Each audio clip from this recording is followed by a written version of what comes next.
Okay, may gabi sa ato tanan mga amigo. May 25, 2025 ano itong i-vlog karon. Pahabol ta 9 PM draw. So mag-recap lang ta sa mga resulta 09:04 2 PM 8615 PM. So congrats kayo sa inyo mga amigo. Kasi tinugadaw ni ana. So bulahan mo. So kagabi ditoon, ang resulta kagabi ditoon, mag-recap lang ko.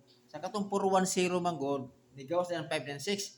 Dito kiko mga amigo, pakita mo sa ako ng mirror shadow. Kana diagi ko ang kuan guide ng 410 diagi ko ako tong 596. Kung kamo mo mutanong ni ani, as kang kuha kayo. Sayang kayo, di ara gi ko ang resulta kagabi.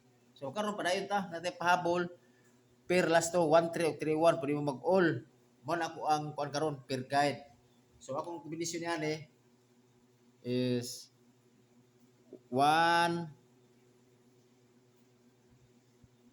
abi daw.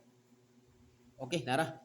3 1 1 o 1 3 3. Pwede ka po na akong paminti na igo si diri 103. Always target rumble. Ito pwede mo mabalik sa katong kuan dito mga amigo. Mabalik sa ako ang gibulag kagaina katong itong by 7. Basig posibilidad gyapon kay gumikan sa 86 nagpakita ra pod missing na pod is 7. So katong kuan may plaster ana is 502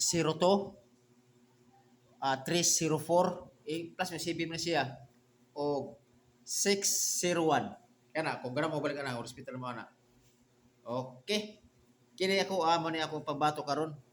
Doble ta tapos nalagoy depensa nga 103. Hospital nga po na ako si 103. Pero actually ako kusog yun kini si 311 kay ang mga resulta kay nabilo sa by 5. Okay?